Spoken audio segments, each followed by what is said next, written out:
검찰이 김성태 전 쌍방울 회장에 대해 구속영장을 청구했습니다. 구속영장에는 전환 사채를 통한 비자금 조성 혐의 등이 포함이 됐고 이재명 대표의 변호사비 대납 의혹 관련 혐의는 일단 빠졌습니다. 다보스 포럼에 참석 중인 윤석열 대통령은 글로벌 기업 대표들과 만나 자신을 대한민국 1호 영업사원으로 소개하며 한국 투자를 요청했습니다. 윤 대통령은 우리 시간으로 오늘 저녁 다보스 포럼 연차 총회 특별 연설에 나섭니다. 이란 외무부가 주 이란 한국 대사를 초치해 아랍에밀리트 연합에 적은 이란이라고 말한 윤석열 대통령의 발언에 대해서 공식 항의했습니다. 우리 외교부는 오늘 주한 이란 대사를 초치해 윤 대통령의 발언이 이란과의 국제관계와는 무관하다는 점을 설명했다고 밝혔습니다. 경찰이 건설 현장 불법 행위와 관련해 민주노총 건설노조와 건설산업노조 사무실 등에 대한 압수수색을 실시했습니다. 경찰은 해당 노조가 특정 인물의 채용을 강요한 혐의와 공갈 혐의가 있는 것으로 보고 있습니다. 코로나19 확진자 4명 가운데 1명은 기침이나 피로감 등 후유증에 시달리고 있는 것으로 나타났습니다. 특히 4주 이상 후유증이 계속된 경우는 여성이 남성보다 2배나 많았습니다. 설 연휴 마지막 날 서울 기온이 영하 17도까지 내려가는 등 연휴 기간 내내 올겨울 최강 한파가 예보됐습니다.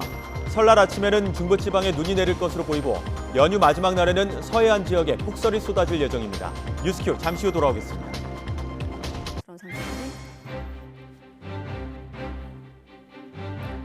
여러분 안녕하십니까? 가장 빠른 종합뉴스 뉴스큐 시작합니다. 자맹 중인 나경원 전 의원의 전당대회 출마를 둘러싼 논란이 증폭되고 있습니다.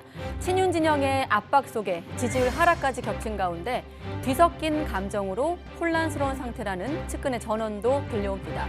또 검찰 출석 의사를 밝힌 이재명 대표를 둘러싼 분위기까지 정치 큐, 오늘은 정치 원로들과 함께 전곡 진단하겠습니다.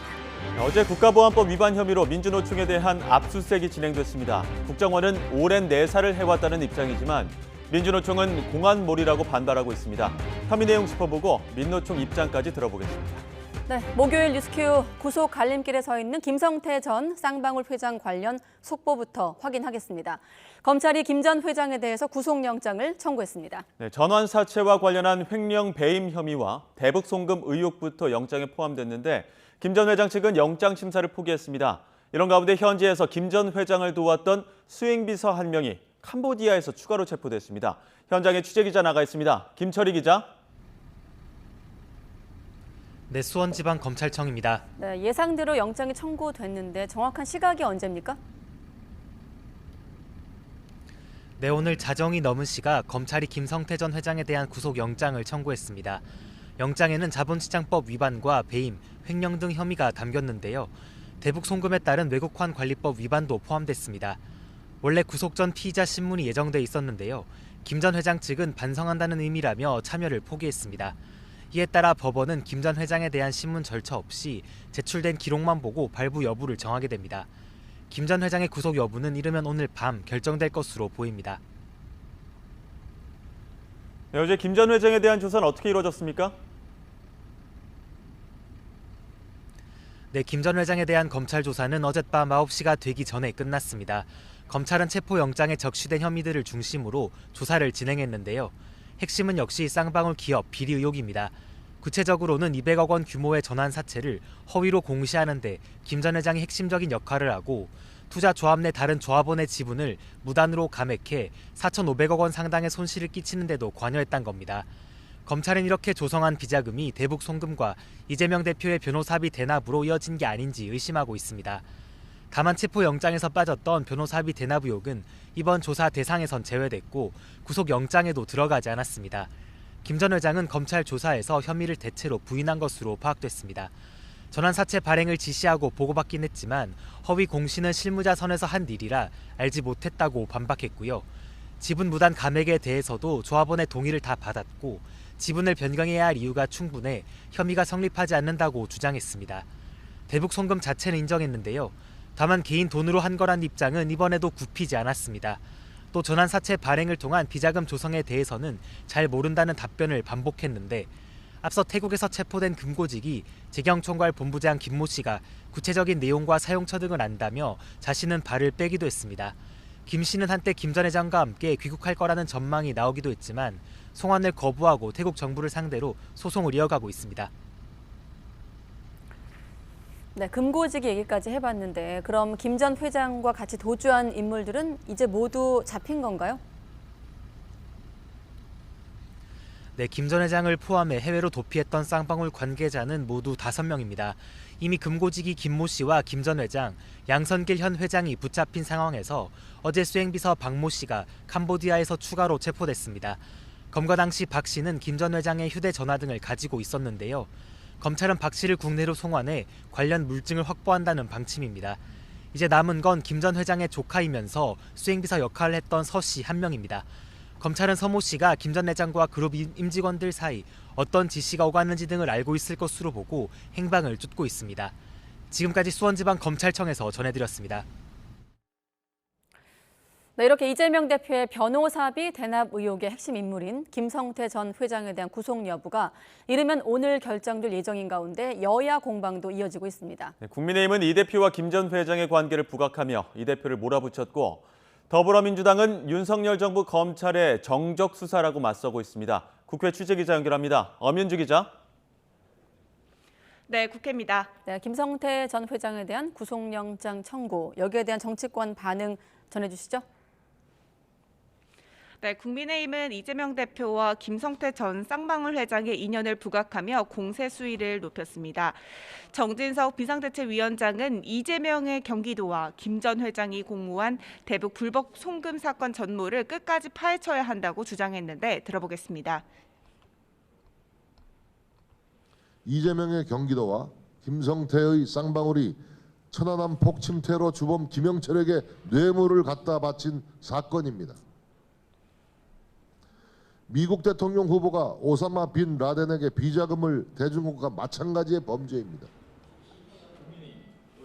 일단 전날 김 전 회장과는 모르는 사이라고 해명했던 이재명 대표, 오늘은 말을 아꼈는데요. 당 차원에서는 이 대표에 대한 검찰 수사는 윤석열 정부의 정적 제거 그 이상도 이하도 아니라며 강하게 규탄했습니다. 광고비는 후원금으로, 모르는 사이는 잘 아는 사이로 전원이 곧바로 사실이 되어버리는 누구라도 빠져나가기 힘든 검찰발 무한 루프입니다. 이처럼 야당 대표를 공개적으로 망신 주고 모욕한 전례는 없었습니다.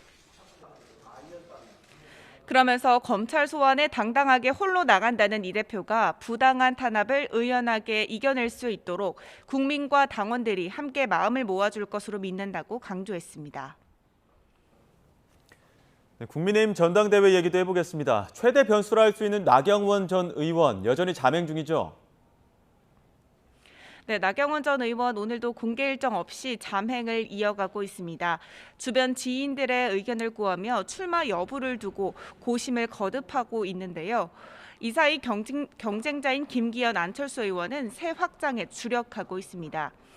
김기현 의원은 오늘 기자회견을 열고 당내 분열을 조장하는 건 어떤 명분으로도 정당화할 수 없다며 연대와 포용, 탕평의 연포탕 정치를 하겠다고 약속했습니다. 총선 승리를 위한 국민 대통합의 기치를 올리겠습니다. 낡은 진보와 낡은 보수의 틀을 넘어 중도로의 외연을 확장하는 정당으로 만들겠습니다. 안철수 의원도 전체 당원의 40%가 집중된 영남권, 그중에서도 보수의 심장 대구를 방문해 여당 지지층 표심을 자극했습니다. 우리 당을 지켜주신 당원분들, 시민분들께 감사의 마음을 전하러 왔습니다. 정치에서 가장 중요한 것이 민생 경제를 살리는 것이라고 박정희 대통령께서 말씀하셨지 않습니까? 자, 이러는 사이에 여론조사 결과도 나왔습니다. 오늘 같은 경우는 김기현 의원이 오차 범위 밖에서 나경원 전 의원 또 안철수 의원에 대해서 앞서고 있다라는 여론조사 결과가 나오기도 했죠. 네, 한 여론조사에서 김기현 의원이 나경원 전 의원과 안철수 의원을 오차 범위 밖에서 따돌렸다는 결과가 나왔습니다. 차기 당대표 지지도 조사에서 김기현 의원이 40.3%, 나경원 전 의원이 25.3%, 안철수 의원이 17.2%로 김 의원과 나 전 의원의 격차는 15%포인트로 플러스 마이너스 4.3%포인트인 오차 범위 밖이었습니다. 당대표 당선 가능성에 대해서도 김기현 의원 44.4%, 나경원 전 의원이 26.9%, 안철수 의원 12.1%로 조사됐고 김 의원과 나 전 의원의 격차는 역시 오차 범위 밖이었습니다. 이런 가운데 당권 도전을 고심 중인 나경원 전 의원과 홍준표 대구시장은 장외에서 거친 설전을 벌이고 있습니다. 어제 홍 시장이 SNS를 통해 나 전 의원 부부를 겨냥해 출세 욕망으로 부창부수한다고 말한 게 발단이 된 건데요. 나 전 의원은 홍 시장의 이 같은 발언은 허위 주장이고 가족까지 공격하는 무자비함에 상당히 유감이라고 말했고 홍 시장도 곧바로 일부 금수저들의 탐욕과 위선을 더 이상 참고 볼 수 없다며 강하게 부딪혔습니다. 여기에 나 전 의원의 부동산 투기 의혹을 언급한 홍 시장의 주장에 대해서도 나 전 의원 측이 적극 해명에 나섰습니다. 나 전 의원을 돕고 있는 박종희 전 의원은 라디오에서 1,600만 원의 이득을 얻었는데 이게 무슨 투기 의혹이냐면서 근거 없는 마타도어라고 강조했습니다. 지금까지 국회에서 전해드렸습니다. 네, 전임 정권에서 임명이 된 공공기관들에게 사직을 강요했다는 이른바 블랙리스트 의혹과 관련해 문재인 정부 때 장관 3명과 또 청와대 고위 관계자를 포함해 5명이 재판에 넘겨졌습니다. 네, 검찰은 다만 임종석 전 대통령 비서실장 등 밑선의 관여 사실은 확인되지 않는다고 밝혔습니다. 취재기자 연결합니다. 우철희 기자. 네, 사회일부입니다. 네, 그럼 어떤 부처의 전직 장관들이 기소된 겁니까? 네, 이미 월성 원전 경제성 평가 조작 의혹으로 재판을 받고 있는 백운규 전 산업통상자원부 장관과 유영민 전 과학기술정보통신부 장관, 그리고 조명균 전 통일부 장관이 포함됐습니다. 또 청와대 관계자로는 당시 공직 후보자 인사추천 등을 맡은 조현옥 전 청와대 인사수석과 김봉준 전 인사비서관도 재판에 넘겨졌습니다. 서울 동부지방검찰청은 이들 5명에 대해서 직권남용 권리행사 방해 혐의로 오늘 불구속 기소했습니다. 먼저 백운규 전 산자부 장관과 조현옥 전 수석은 지난 2017년 9월부터 이듬해 4월까지 산하 11개 공공기관장들에게 자녀 임기나 실적과 상관없이 사표를 내라고 한 혐의가 인정된다고 결론 내렸습니다. 또 청와대가 점 찍은 인사를 공공기관장으로 임명하기 위해 면접관들에게 내정 사실을, 또 내정자에게는 모번 답안을 알려주는 등 부당한 특혜를 줬다고 봤습니다. 내정자 임명 전에 실시한 공공기관 내부 인사를 취소하거나 문재인 정부 대선 캠프 출신을 내려보내기 위해 소관 민간단체 임원을 부당하게 교체한 혐의도 적용됐습니다. 유영민 전 과기부 장관과 조명균 전 통일부 장관도 공공기관장들에게 부당하게 사표를 제출받은 혐의가 인정된다고 판단했습니다. 검찰은 지난 2019년 1월 처음 고발장을 제출받았고 환경부 블랙리스트 사건 확정 판결 뒤인 지난해 2월부터 본격적으로 수사를 벌여왔습니다. 지난해 6월 백운규 전 장관에 대한 구속영장이 일부 혐의에 대한 다툼의 여지가 있다면서 기각됐고 이후 백 전 장관과 조현옥 수석을 소환 조사하는 등 보강 수사를 이어왔습니다. 검찰은 또 지위와 역할, 가담 정도 등을 종합적으로 고려해 차관들에 대해서는 기소 유예, 또 현 더불어민주당 소속 국회의원인 박상혁 전 행정관 등은 불기소 처분했습니다. 이른바 윗선 관여 부분과 관련해서는 임종석 당시 대통령 비서실장과 조국 전 민정수석은 관여한 사실이 없는 것으로 확인돼 서면 조사도 하지 않았다고 밝혔습니다. 하지만 교육, 농림, 외교부 관련 블랙리스트 의혹으로 고발된 사건은 현재 서울중앙지검에서 수사가 진행되고 있습니다. 지금까지 사회일부에서 YTN 우철입니다. 이란 외무부가 주 이란 한국 대사를 초치해 아랍에미리트의 적은 이란이라는 윤석열 대통령의 발언에 대해 항의했다고 반관영 ISNA 통신이 현지 시간 18일 보도했습니다. 이란 외무부 성명에 따르면 레자 나자피 법무 국제기구 담당 차관은 이날 윤강현 한국 대사를 만난 자리에서 이란이 걸프 지역 국가 대다수와 우호적 관계를 유지하고 있다며 윤 대통령의 발언을 문제 삼았습니다. 그러면서 한국 정부는 이에 대한 즉각적인 설명과 입장 정정이 필요하다고 덧붙였습니다. 네, 아랍에미리트의 적은 이란이라는 윤석열 대통령의 발언에 대해 우리 정부가 주한 이란 대사를 불러 우리 정부의 입장을 거듭 설명했습니다. 외교부는 윤 대통령 발언은 우리 장병들에 대한 격려 차원에서 나온 발언이었다는 점을 다시 한번 강조했는데요. 취재기자 연결합니다. 최두희 기자. 네, 통일외교안보부입니다. 네, 앞서 이란 정부가 주이란 한국 대사를 초치한 데 이어서 우리 정부도 이란 대사를 불렀네요.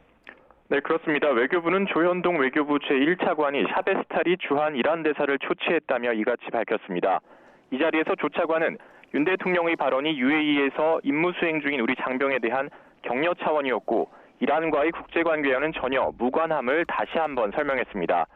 조 차관은 또 앞서 어제 이란 측이 테헤란에서 주이란 한국 대사를 초치해 핵 확산 금지 조약 문제를 거론한 데 대해선 전혀 근거가 없는 문제 제기라며 반박했는데요. 조 차관은 윤 대통령의 핵 무장 발언은 날로 고조되는 북한의 핵 미사일 위협에 대응하기 위해 확장 억제의 실효성을 강화해 나가자는 취지에서 한 것이라고 지적했습니다. 그러면서 우리나라는 핵 확산 금지 조약의 비확산 의무를 성실히 이행하고 있고 이러한 의무 이행 의지에 변함이 없다는 점을 다시 한번 강조했습니다. 아울러 이란과의 관계 발전에 대한 우리 정부의 의지는 변함이 없다고도 말했는데요. 외교부는 이 같은 조 차관의 설명에 대해 주한 이란 대사가 본국 정부에 충실하게 전달하겠다는 의견을 표명했다고 설명했습니다. 외교부 당국자는 또 이란과의 관계가 특별히 악화한 건 아니라고 보고 있다며 양국 간 앞으로도 긴밀한 소통을 이어가겠다고 덧붙였습니다. 실제로 양국 간의 대사를 초치하는 경우는 종종 있는 일로 알려졌는데요. 다만 윤 대통령 발언과 관련한 파장이 이란 자금 동결 문제 등 다른 쪽으로 번지는 것 아니냐는 우려도 나오는 게 사실입니다. 지금까지 통일외교안보부에서 YTN 최두입니다. 스위스를 순방 중인 윤석열 대통령이 외국 주요 기업의 CEO들과 만나 한국 투자 유치를 호소했습니다. 풍력 터빈 제조 세계 1위 기업은 우리나라에 3억 달러 투자를 신고했습니다. 조은지 기자의 보도입니다. 악수에 또 악수. 윤석열 대통령이 투자 세일즈 최전선에 섰습니다. 윤 대통령은 인텔과 IBM, 퀄컴 등 첨단 산업 기업들과 무바달라, 블랙스톤 등 금융기업까지 15개 외국 대기업 CEO와 만났습니다. 삼성과 SK, 현대차와 LG, 롯데와 한화 등 국내 6대 기업 대표도 함께했습니다. 한국에도 좀 많이 관심 갖고 투자 좀 하십시오. 윤 대통령은 본인을 대한민국 1호 영업사원으로 소개하며 글로벌 기업인에게 점심이라도 모시는 게 도의라고 생각해 자리를 마련했다고 밝혔습니다. 한국의 제도가 국제 기준 글로벌 스탠다드에 안 맞으면 알려달라, 맞춰갈 수 있다면서 규제 완화도 시사했습니다. 여기 한국 시장도 열려 있고 제 사무실도 열려 있으니 언제든지 찾아주시기를 부탁드리겠습니다. 손에 잡히는 세일즈 성과도 나왔습니다. 풍력 터빈 제조 분야의 세계 1위 기업인 덴마크의 베스타스가 우리나라에 3억 달러, 약 3,700억 원 규모의 투자를 신고했습니다. 한국의 터빈 부품 공장을 짓기로 했습니다. 3억 불 규모의 생산 공장 투자로 한국은 아시아 태평양 지역의 풍력 발전 제조 허브로 도약하는 첫 걸음을 힘차게 내딛게 됐습니다. 세계 주요 인사들과 네트워크를 다지고 2030 부산 엑스포 유치를 지원하기 위한 한국의 밤 행사도 열었습니다. 윤 대통령은 오늘 다보스 포럼 특별 연설에서 경제 위기를 헤쳐나가기 위한 국제 협력 구상, 특히 공급망 강화와 청정에너지 전환, 디지털 질서 구현을 위한 연대와 협력 방안을 제시할 예정입니다. YTN 조은지입니다. 윤석열 대통령 부인 김건희 여사는 다보스 포럼을 계기로 마련된 예술가 리더 간담회에 참석했습니다. 김 여사는 예술은 외롭고 힘든 일이지만 세상에 큰 울림을 줄 것이라면서 여러분 같은 예술가들은 세상을 바꾸는 혁명가라고 말했습니다. 그러면서 시대의 화두를 던지는 여러분들의 의미 있는 메시지가 한국인들에게 잘 전달될 수 있도록 꼭 한국으로 초청하고 싶다고 밝혔습니다.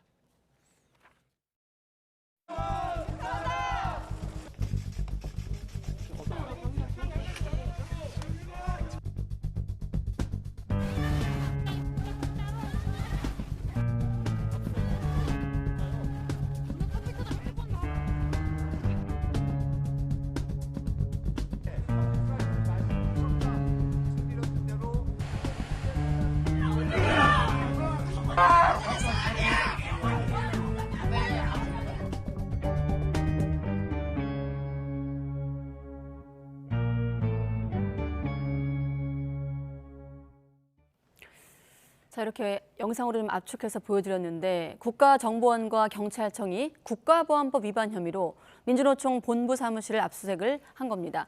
민주노총은 윤석열 정부의 공안 몰이이자 또 노동 탄압이라면서 강하게 반발하고 있습니다. 민주노총 한상진 대변인 연결해서 이야기 나눠보도록 하겠습니다. 네, 대변인님 안녕하십니까? 네, 안녕하세요. 민주노총 대변인 한상진입니다. 네, 자 국가보안법 위반 혐의로 민주노총 본부 사무실이 압수수색을 받았습니다. 1995년 설립 이후 처음이라고요? 네, 맞습니다. 네, 그 과정을 좀 직접 전해주시죠. 예, 아까 조금 전에 이제 몸싸움 장면이 좀 나왔었는데요. 네. 어저께 경찰이 한 9시 3분경에 국정원 수사관들하고 경찰들이 좀 와서 네. 영장을 제시하면서 민주노총 사무실에 들어오려고 했고, 우리는 이제 국민이 가져야 하는 권리 중에 하나가 이런 상황에서 변호사의 법적 조력을 받을 권리가 있다. 네. 그러니까 변호사가 오고 당사자가 올 때까지 기다려라. 라고 하는 상황에는 무조건 밀고 들어오는 거고요. 그것을 좀 제지하는 과정이었습니다. 네, 11시간 정도 압수수색을 벌인 것으로 저희가 보도를 하고 있는데 그 압수물은 무엇이었습니까? 예, 뭐 영장에 적시된 거에 의하면 뭐 신체, 사무실, 거주지, 차량 네. 이거에 대한 압수 대상이 있었고요. 그 중에서 최종적으로 뭐 USB라든가 외장 하드라든가 네. 하는 42점을 압수해 갔습니다. 42점의 압수물을 압수해 갔다. 자, 지금 네. 좀 전에 영장 얘기하셨는데 어제 현장에서 브리핑도 하시는 모습 저희가 봤고 영장을 직접 확인한 걸로 알고 있거든요. 물론 구체적인 내용을 다 말씀하실 수는 없겠습니다만 어떤 내용들이 어떻게 좀 적시가 돼 있습니까? 그냥 거창하게 하고 장황하게 쓴 그 압수수색 영장의 필요성이 있는데요. 네. 되게 상당히 비논리적이고 그런 부분이 좀 상당히 많이 있었습니다. 뭐 결론적으로 얘기하면 네. 국가보안법상의 뭐 회합, 통신죄로 요약이 되겠습니다. 그렇군요. 저희가 이제 보도를 통해서 알고 있는 내용은 민주노총 간부가 해외에서 북한 공작원을 접촉을 하고 반정부 활동을 했다라는 걸 국정원이 의심을 하고 그래서 어제 그 본부 사무실 포함해서 또 우리가 언론에서 언급하고 있는 A 간부라고 편의상 말씀드리겠습니다. 특정 간부가 포섭한 것으로 의심되는 전현직 간부들의 자택과 사무실 압색을 진행했다. 여기까지 지금 알고 있거든요. 이게 네. 영장이 언론 보도를 통해서 나왔는데 영장에는 다 이제 정황과 혐의 부분인 거거든요. 근데 마치 이것이 확정되어 있는 것처럼 네. 피의 사실을 굽혀죠. 그래서 일부 언론에서 말 그대로 네. 이렇게 영장을 보고 쓴 기사 아니면 도저히 이렇게 유출될 수 없는 상황까지 왔었고요. 이런 부분에 대해서 저희가 반대하고 항의를 하고 있는 과정입니다. 네, 그런 과정. 하고 외국에서 말씀하시죠. 예. 뭐 영장에서 만난 대로 아까도 말씀하셨는데 외국에서 누군가를 만났다. 외국에 나간 사실이 있고요. 근데 그게 누구를 만난 건지, 거기서 금품을 수수했다라고 하는데, 네. 그거는 말 그대로 이제 국정원이 증명을 해야 되는 거거든요. 네. 국정원이 증명 못하면 이거는 거짓이죠. 알겠습니다. 이 같은 강제 수사에 대해서 민주노총은 윤석열 정부의 신공안 정치이자 공안 통치이자 색깔론이다, 철진한 색깔론이다 이렇게 반박을 하고 있는데 그 입장도 덧붙여 설명해 주시죠.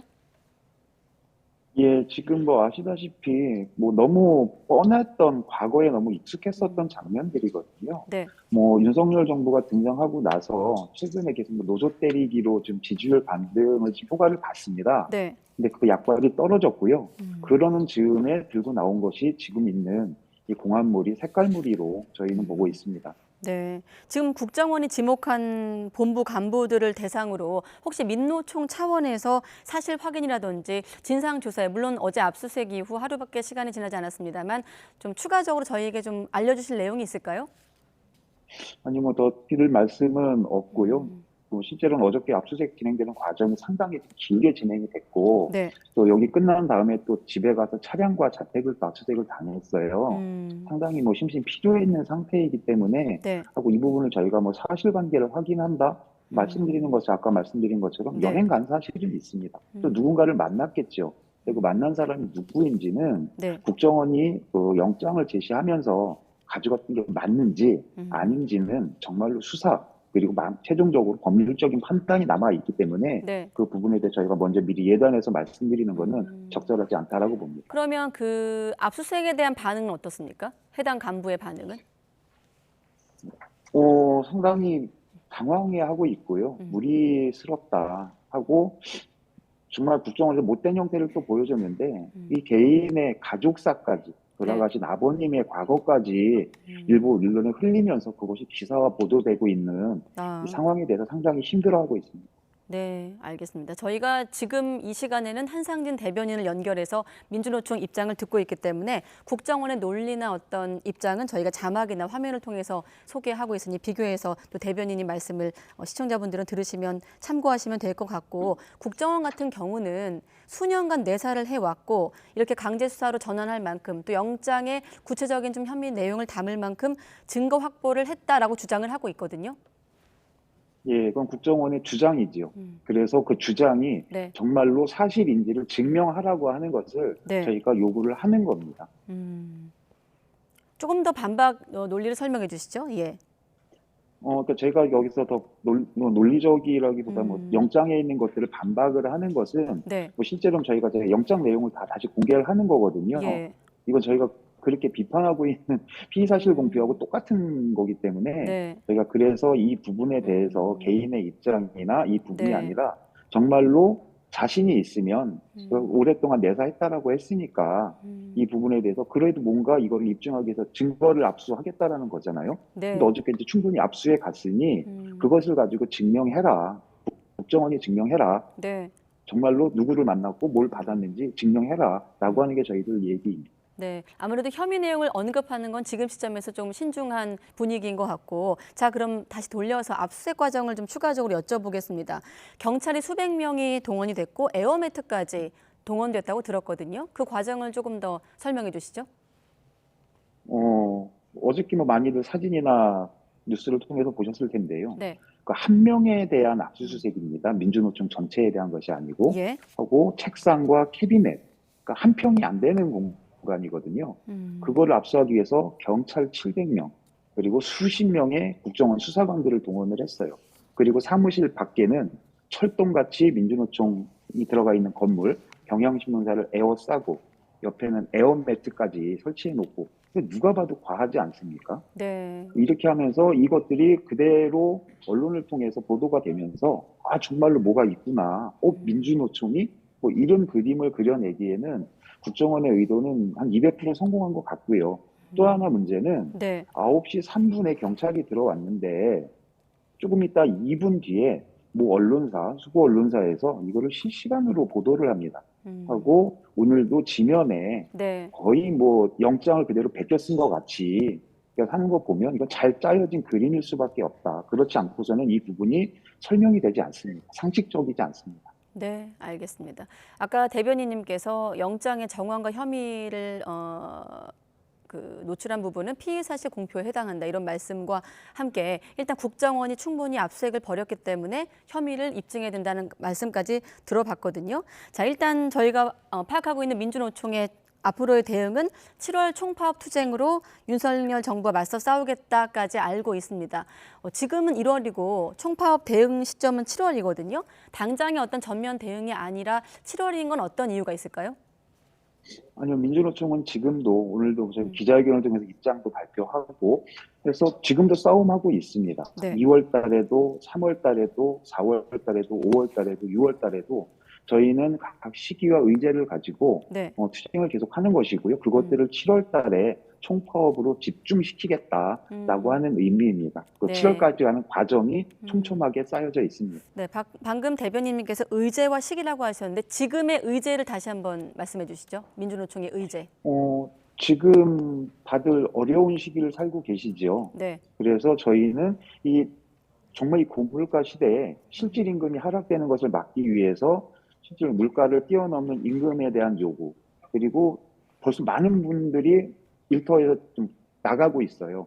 그래서 일터를 지키기 위한, 고용을 지키기 위한 요구와 투쟁, 그리고 취약해져가고 이렇게일수록에 국가의 책임이 강화되고 복지라고 하는 이 부분이 확대되고 공공성의 영역이 확대돼야 되는데 네. 이 정부 들어서는 계속 후퇴하고 있거든요. 이 부분을 바로잡는 임금과 고용과 국가 책임, 공공성을 강화하는 의제가 2023년 민주노총이 2,500만 모든 노동자들과 5,100만 국민들과 함께 하기 위한 투쟁 의제입니다. 네, 알겠습니다. 여기까지 듣겠습니다. 민주노총 한상진 대변인이었습니다. 대변인님 고맙습니다. 네, 감사합니다.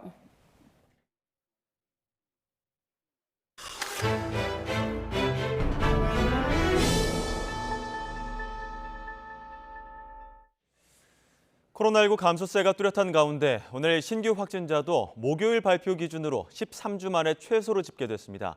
설 연휴를 앞두고 방역당국은 고향 방문 전 개량 백신 접종을 독려하고 있습니다. 취재기자 연결합니다. 장하영 기자. 네, 사회 2부입니다. 네, 먼저 실내 마스크 해제 발표 일정부터 알아보죠. 의무 조정 방안, 내일 정부가 발표하죠?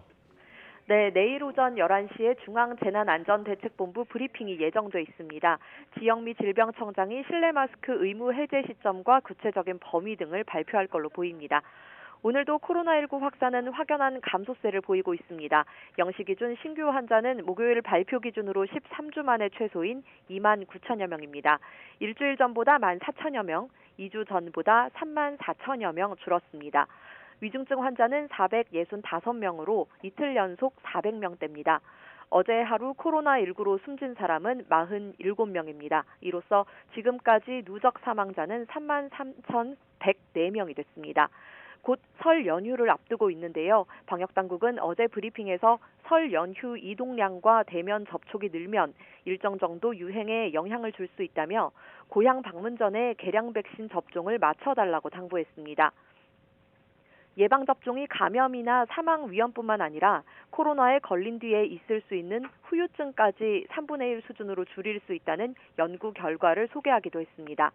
설 연휴 변수가 내일 발표될 실내 마스크 의무 조정에는 영향을 미치지 않을 걸로 보입니다. 중앙방역대책본부는 브리핑에서 국내 코로나19 유행이 3주 연속 감소 추세고 설 연휴 뒤에도 서서히 감소할 거라고 말했습니다.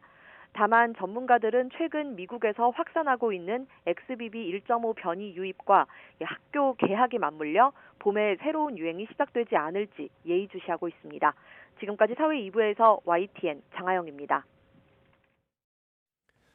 코로나19 확진자 4명 중 1명은 기침, 피로감 등의 증상이 4주 이상 계속된 것으로 나타났습니다. 질병관리청 자료를 보면 확진자의 24.7%는 코로나19 감염으로 인한 증상이 4주 이상 지속했다고 답했습니다. 4주 이상 후유증이 생긴 경우는 여성이 30.7%로 남성보다 2배 가까이 많았고 주요 증상은 기침과 가래, 피로감, 인후통 순이었습니다. 전국의 응급실 운영기관 525곳이 설 연휴에도 평소처럼 24시간 진료합니다. 이번 설 연휴에 문을 여는 병의원과 약국, 선별진료소 등 의료기관 정보는 전화 129와 120, 119번과 응급의료 포털, 스마트폰 앱 등을 통해 제공됩니다. 설 연휴 기간 응급 상황이 발생해 대학병원 응급실에서 치료를 받는다면 실손보험 처리가 가능합니다. 금융감독원 자료를 보면 응급 증상에는 급성 복통이나 구토, 음식을 하다 입은 화상, 성묘 등 명절 행사 도중에 발생한 호흡곤란이 포함됩니다. 금감원은 응급 증상이 없는데도 응급실을 방문해 건보공단 부담 없이 본인이 치료비 전액을 부담했다면 실손보험으로 보상받지 못할 수 있으니 유의해야 한다고 당부했습니다. 올해 설 명절 선물 세트는 고물가 시대에 맞춰 실속을 챙긴 가성비 제품들이 큰 인기를 얻고 있습니다. 3년 만에 돌아오는 대면 명절인 만큼 100만 원대를 호가하는 고가 상품을 찾는 소비자들도 늘었습니다. 윤혜리 기자의 보도입니다. 대형마트에 명절 선물 세트 판매됩니다. 꼼꼼하게 상품 가격을 비교하는 사람들로 북적입니다. 가장 인기가 많은 건 5만 원 미만의 과일 선물 세트나 알짜배기 제품으로 실속을 챙긴 가공식품 선물 세트입니다. 아무래도 뭐 선물하려 하면 가격이 좀 비싸니까 요즘 하도 가격이 많이 오르고 비싸니까 부담이 되죠. 한라봉이나 레드향 과일 위주로 둘러보니까 5만 원 이하라 이 정도면 될 것 같아요. 고물가 시대에 주머니 사정이 넉넉하지 않은 소비자들을 위해 유통업계는 가성비 좋은 한우나 과일 선물 세트 판매에 주력하고 있습니다. 이 대형마트는 한우 정류 세트를 지난해보다 10% 더 저렴한 99,000원에 판매하고 있습니다. 저렴한 가격 덕에 판매량은 지난해보다 30% 더 늘었습니다. 젊은 세대들은 온라인 쇼핑몰이나 해외 직구로 더 좋은 품질의 제품을 더 저렴하게 구매하기도 합니다. 요즘 물가 너무 많이 올랐기 때문에 국내에서 찾는 것보다 아마 해외 직구 상품 같은 거를 좀 많이 보는 편이긴 해요. 그게 좀 퀄리티도 괜찮은 제품이 좀 저렴하게 좀 이렇게 합리적인 가격인 제품들이 좀 많아서 부담 없이 선물할 수 있는 제품들이 대세지만 코로나19 이후 3년 만에 대면으로 치러지는 설 명절인 만큼 초고가 선물을 찾는 소비자들도 부쩍 늘었습니다. 한 백화점은 100만 원이 넘는 프리미엄 한우 선물 세트 물량을 지난해보다 50% 이상 늘렸습니다. 한정 상품으로 내놓은 220만 원짜리 대형 굴비 세트도 인기입니다. 이제 1년에 한 번 있는 큰 명절이기도 하고 그래서 구성이 잘 되어 있는 것 그리고 아무래도 선물이다 보니까 포장이 잘 되어 있는 조금은 고급스러운 제품을 선물해 드리고 싶다라는 생각이 들어서 올해 좋지 않은 경기 상황 탓에 합리적인 가격에 실속까지 챙긴 선물이 인기지만 가치에 중점을 둔 프리미엄 선물 수요도 늘고 있습니다. YTN 윤혜리입니다. 네, 며칠 뒤면 곧 설 연휴입니다. 이번 연휴 추위 대비 단단히 해야겠습니다. 연휴 후반에 특히 이번 겨울 들어서 가장 강력한 한파가 예고돼 있습니다. 네, 설에는 전국에 눈비 소식도 있는데요. 연휴 마지막 날에는 서해안에 폭설이 쏟아지고 바닷길도 상황이 안 좋을 것으로 보입니다. 문화생활과학부 정혜윤 기자와 함께 자세한 설 연휴 날씨 전망 알아보겠습니다. 정혜윤 기자 나와 있습니다. 어서 오십시오. 네, 안녕하세요.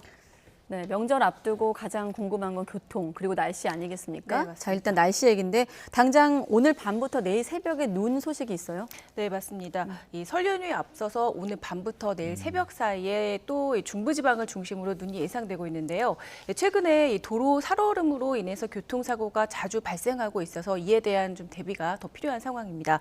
먼저 적설량부터 좀 살펴드리면 밤사이 우리나라 북쪽으로 기압골이 지날 것으로 보이기 때문에 경기 북동부 지역과 그리고 강원도 쪽으로 최고 5cm의 눈이 예상됩니다.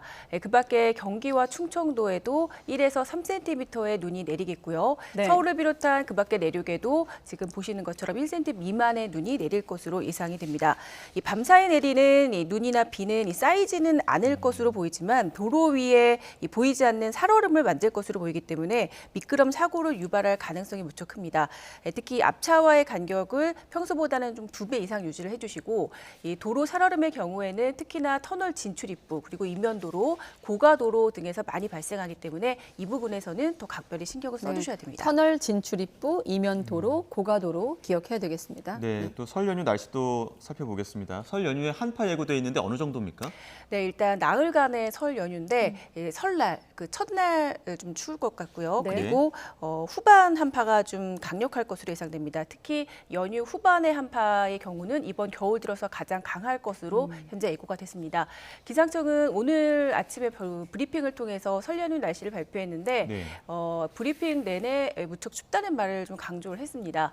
기온 전망을 좀 살펴볼까요? 그래픽으로 준비했습니다. 서울을 기준으로 한 자료인데요. 연휴 첫날 기온이 영하 9도까지 떨어집니다. 이후 설날에는 한파가 잠시 주춤할 것으로 예상이 되는데 다음 주 월요일 이후부터 기온이 떨어지기 시작해서 낮에는 영하권 추위가 이어지고요. 연휴 마지막 날에는 서울 아침 기온이 영하 17도 그리고 낮 기온도 영하 10도에 머무는 강력한 한파가 맹위를 떨치겠습니다. 낮에도 영하 10도라는 네, 얘기죠? 맞습니다. 이번 겨울 들어서 가장 낮은 기온이고요. 기온이 지금 보시는 것처럼 전날 대비 10도 이상 크게 떨어지는 곳이 많을 것으로 보이기 때문에 한파 경보나 주의보가 내려질 것으로 예상이 됩니다. 네, 한파도 한파지만 지금 성묘나 고향 오가는 길에 가장 큰 관심이 눈 아니겠습니까? 네, 눈 맞습니다. 예보도 함께 전해주시죠.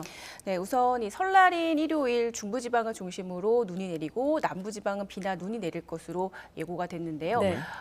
특히 중부지방의 경우는 새벽부터 아침 사이에 눈이 내릴 것으로 보이기 때문에 기온이 영하권이고 또 눈이 내리는 상황이기 때문에 성묘 가시는 분들 빙판길에 대한 주의가 또 필요하겠습니다. 그리고 설 연휴 마지막 날에는 강력 한파 속에 서해안과 섬 지역을 중심으로 이 한파, 그러니까 추위가 몰려오면서 지형적인 영향으로 폭설이 쏟아질 것으로 예상이 됩니다. 특히 말씀드린 것처럼 한파의 강도가 심하기 때문에 내리는 눈도 이번 겨울 들어서 가장 많은 양이 될 가능성이 큽니다. 지난번 영동 폭설에 버금가는 눈이 내릴 가능성이 크고요. 이 호남 서해안의 경우는 아직 적설량은 정확히 나오지 않았지만 않았지만 5cm 이상의 대설특보 수준의 눈이 내릴 가능성이 있습니다. 예, 설 연휴에 뭐 규성길에 섬 지역 오가는 분들도 많으실 텐데 네. 바닷길 상황도 안 좋다고 하더라고요. 네, 맞습니다. 전반적으로 지금 상황이 안 좋은데 네. 이 해상의 경우도 지금 후반 쪽이 상황이 좋지 않습니다. 다음 주 월요일 이후부터 좀 예. 물결이 크게 높아질 것으로 보이고 연휴 마지막 날에는 최대 5m가량의 물결이 예상될 것으로 보입니다. 보통 이 풍랑주의보 기준이 3m인데요. 이 3m 이상의 높은 물결이 일 때 이 풍랑주의보가 내려집니다. 그리고 특보가 내려지게 되면 뱃길이 끊기게 되는데요. 기상청은 오늘 브리핑에서 23일 오후부터 서해와 동해 중부 해상부터 물결이 높아지기 시작하겠고 밤 사이에는 전해상 그러니까 전해 먼바다에 풍랑 경보가 내려지겠다고 밝혔습니다. 이 같은 현상이 지금 25일까지는 높은 물결이 지속할 것으로 예보가 됐고요. 네. 이 강풍으로 인해서 일부 항공 운행도 지장이 생길 수 있기 때문에 배편은 물론이고 항공기 운항도 미리 좀 확인해 주시는 게 좋을 것 같습니다. 네, 이번 겨울 참 시작부터 춥다 했는데 1월 같은 네. 경우는 좀 날씨가 변덕스러운 것 같긴 하거든요. 자, 연휴에 찾아온 한파 언제까지 이어지는 겁니까? 네, 설 연휴 찾아오는 강력 한파는 일단 다음 주 주말과 휴일까지 좀 길게 이어질 것으로 예상이 됩니다. 이렇게 갑자기 크게 기온이 좀 뚝 떨어지는 이유는 다시 북극 한파가 남하하기 때문인데요. 특히 기압계의 좀 정체를 가지고 오는 블로킹 현상까지 겹쳤기 때문입니다. 이 설 연휴 뒤에 좀 일상으로 돌아오는 수요일 아침만 보더라도 서울 아침 기온이 영하 16도까지 떨어지고요. 네. 낮 기온도 영하 6도에 머물 것으로 예상이 됩니다. 이후 그 다음 주 주말과 휴일까지도 영하 10도 안팎의 한파가 계속될 것으로 보이기 때문에 다음 주에는 일주일 내내 추위 대비가 필요할 것으로 보입니다. 네, 설 연휴 전후로 YTN 기상정보 통해서 실시간으로 날씨 정보 확인하시기 바랍니다. 문화생활과학부 정혜윤 기자였습니다. 수고했습니다.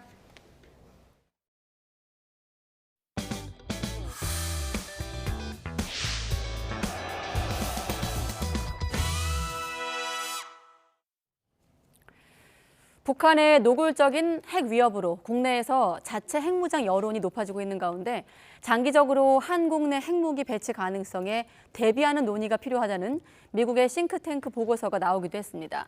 전술 핵무기의 한국 재배치를 위해서 한미 간 모의 계획 훈련을 검토할 것을 제안했습니다. 워싱턴 권준기 특파원의 보도입니다. 전략국제문제연구소 산하 한반도위원회가 내놓은 보고서는 미국 확장 억제 능력에 대한 한국 내 불안감이 커지고 있다는 점을 주목했습니다. 우크라이나 전쟁과 북한 미사일 기술 고도화로 미국 해구산에 대한 의문이 제기되고 있다는 겁니다.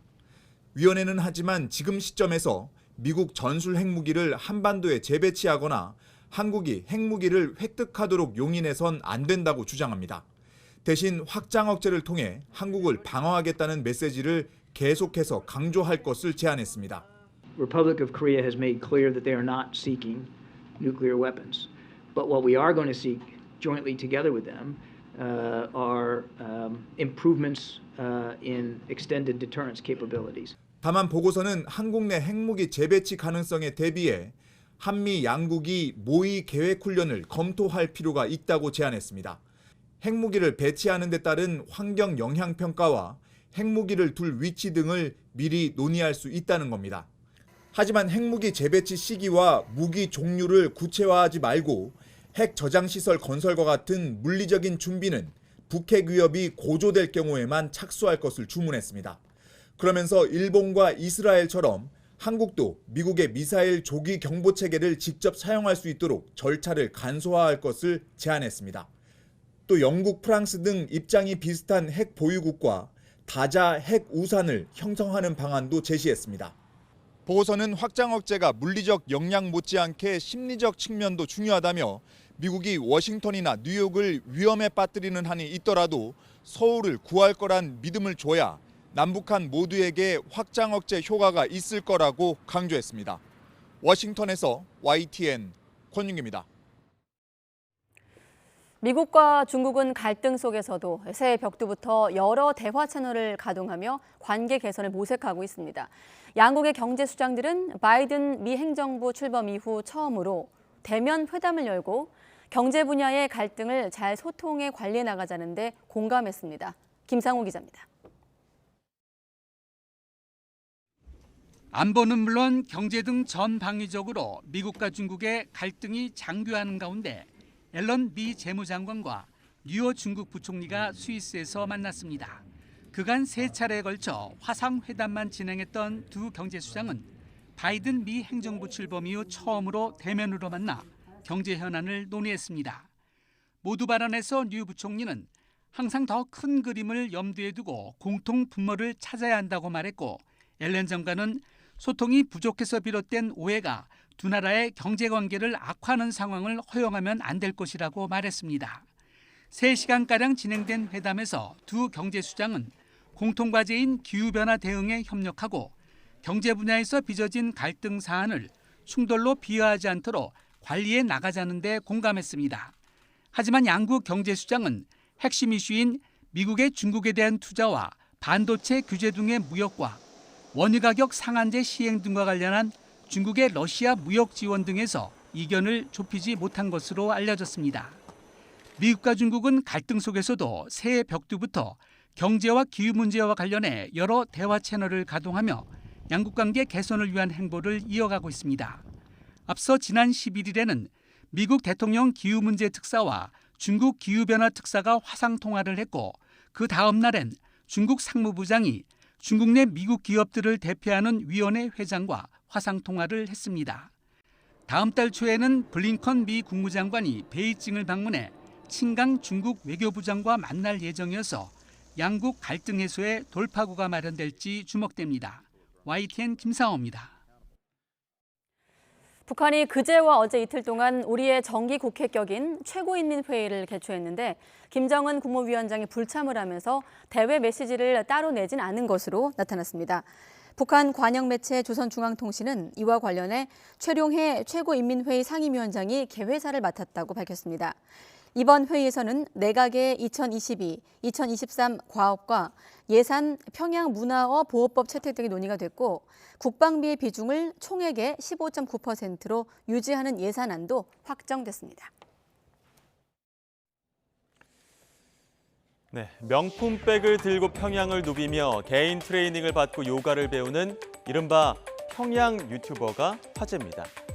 자신을 유미라고 소개한 여성은 불고기와 냉면을 먹는 모습을 소개하며 이른바 먹방을 찍는가 하면 유원지에서 놀이기구를 타고 북한 축구 선수들을 만난 영상까지 게시하는 등 그야말로 평양 브이로그를 선보이고 있습니다. 해당 채널은 지난해 6월 개설돼 현재까지 총 10개의 브이로그가 올라와 있습니다. 오늘 기준 구독자 수는 4,200여 명에 달하는데요. 채널에 등장하는 여성은 유창한 영어 실력으로 평양이 살기 좋은 곳이라고 말하지만 일반 주민들의 생활과는 큰 차이가 있습니다. 여성이 소개하는 장소 대부분이 평양에서도 특히 특권층만 누릴 수 있는 위락시설이기 때문입니다. 평범한 일상을 소개하는 브이로그 형식이지만 틈틈이 북한 체제를 선전하고 있습니다. 대부분 김정은 위원장이 인민을 위해 힘쓰고 있다는 내용들로 채워져 있습니다. 그럼 동영상 시청은 자유로울까요? 정작 북한 주민들은 볼 수도 없습니다. 북한 내에서는 해외 영상을 시청할 경우 처벌 대상이 되기 때문에 유튜브 같은 인터넷 채널을 이용할 수 있는 사람은 극소수에 해당하죠. 그렇다면 평양 유튜버 유미의 정체는 무엇일까요? 일반 주민들은 접근할 수 없는 일상이다 보니 영상 속 여성이 최고 엘리트 교육을 받은 특권층이라거나 상류층 출신의 전문 배우일 가능성까지 나옵니다. 북한 키즈 유튜버로 주목받았던 임송아 역시 영국 런던 주재 외교관 임준혁의 딸로 그의 증조할아버지는 2015년 사망한 이을설 북한군 원수라고 알려진 바 있습니다. 평양의 모습을 보여주지만 북한 주민들은 영상에 접근조차 할 수 없는 그들만의 일상. 전문가들은 체제 선전이 주를 이루면 구글로부터 채널이 폐쇄되기 때문에 개인 브이로그 형식의 영상으로 체제를 우회 선전하고 있다고 설명하고 있는데요. 특히 북한이 여느 국가와 다르지 않다는 점을 부각해 선전 효과를 높이려는 전략이라고 보고 있습니다.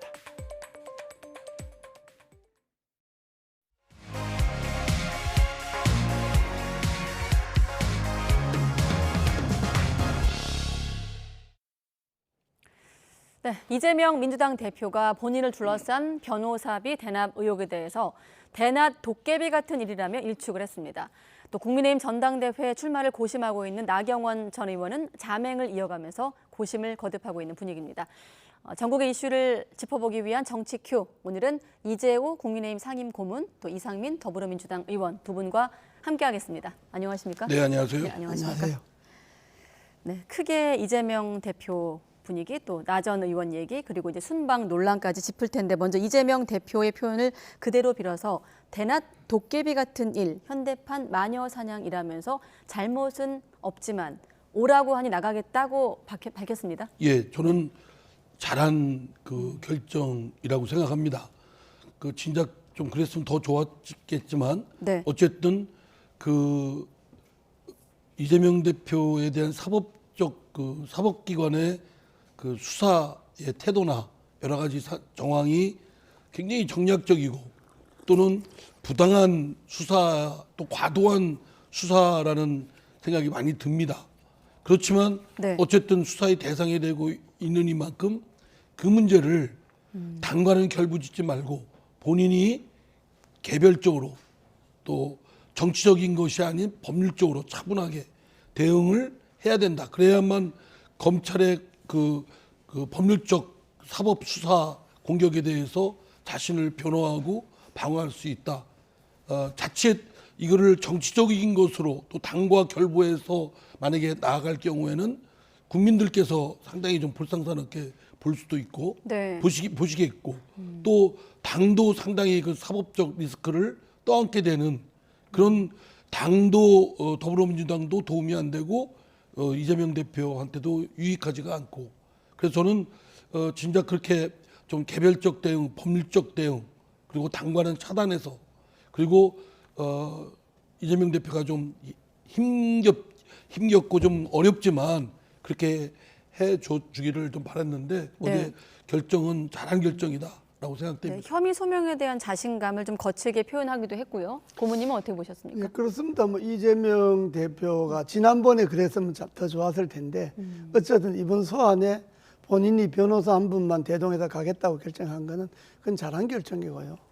처음부터 뭐 당의 이 사건에 휘말리는 거는 민주당으로서도 바람직하지 않는 거고, 그리고 검찰로서는 어차피 뭐 재판에 넘기기 위한 검찰의 절차 아니겠습니까? 네. 어차피 뭐 소환해서 오든 안 오든 뭐 기소는 할 거니까, 그러기 위해서 절차를 하는 거니까 굳이 그거 갖고 뭐 정치적으로 싸울 이유는 없는 거고, 그냥 가서 떳떳하게 소명하면 되는 거고. 네. 그렇게 해서 이걸 법률적으로 대응해야지, 이걸 당이 총체적으로 정치적으로 대응하면 덕될 게 없습니다. 이미 이재명 그 대표인데. 오히려 네. 역효과가 나고 그렇습니다. 국민들께서 보시기에 여론도 별로 안 좋고, 그래서 여러 의원들이 물론 심정적으로 당대표가 검찰의 수사를 받으러 가고 그게 네. 과도한 검찰의 수사라고 한다면 사실 동참해서 어떤 그런 바람막이라도 좀 대주고 싶다라는 정서적인 거는 충분히 있을 수 있는 일이지만, 그러나 그거는 이재명 대표한테도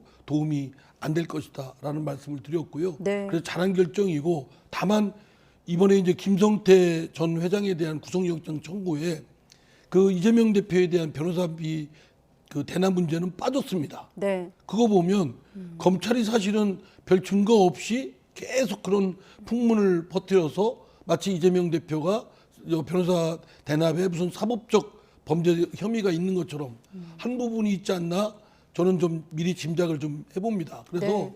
좀 추후 좀 진행 상황을 좀 봐야 되겠습니다만, 사실은 이재명 대표에 대한 그 변호사비 대납 문제도 실제로는 실체가 없는 말하면 허구였지 않나, 네. 이런 생각이 듭니다. 네, 영장에서 변호사비 대납 의혹이 빠진 부분, 그리고 네. 구속영장에서 빠진 부분을 말씀하셨는데, 지금 두 분 말씀을 한마디로 들으면 잘한 결정이다라고 들리거든요. 이런 분위기는 민주당 내 그동안 좀 이재명 대표에게 상대적으로 우호적이지 않았던 의원들에게서도 들려옵니다. 들어보시죠. 이재명 대표가 그나마 28일 날 변호인 1명 대동하고 혼자서 가시겠다고 하니까 저는 그건 굉장히 잘한 결정이다. 그렇게 해서 그게 당당한 모습이고, 또 오히려 더 이재명 대표 주장의 진정성이 느껴질 것이다. 저는 그렇게 생각합니다. 특히나 이재명 대표 지지자들, 개딸들도 이번에는 오지 마라, 나 혼자 가겠다라고 하는 모습을 보여주는 것이 참 저렇게 나가는구나라고 하는 그러한 이미지가 연출될 수 있지 않을까 싶습니다. 특히나 변호사만 대동해서 당당하게 맞서겠다고 한 대응에 대한 평가가 나오고 있습니다. 그렇습니다. 그런데 이재명 대표도 이제 알아야 될 거는 이재명 대표 사건이 이게 어제 오늘 일이 아니고 3년째 이어지지 않습니까? 대장동 사건이라고 하는 것이. 네. 그러니까 국민들은 대장동 하면 이재명 이렇게 지금 하잖아요. 그러니까 자기가 정치적으로 이걸 몰고 가고 정치 투쟁으로 이걸 끌고 가면 갈수록 국민들은 점점 짜증내고 아주 그냥 이재명 대표에 대한 신뢰가 점점 떨어진다는 걸 알아야 되기 때문에 이번처럼 단순하게 법률적으로 내가 가서 주장할 건 주장하고 사실은 사실대로 인정하고 사실이 아닌 건 아니라고 하고 이걸 담담하게 사실적으로 이걸 대응을 해야지 이걸 자꾸 무슨 뭐 정치 보복이다 야당 탄압이다 이런 식으로 당 전체를 끌고 가면 그 민주당에도 덕이 안 되고 국민들도 아주 피곤해하죠. 이재명 저 사람 뭐 말만 하면 거짓말한다 이렇게 되니까 이걸 좀 진솔하게 대응하는 것이 그 이재명 대표에게도 좋습니다.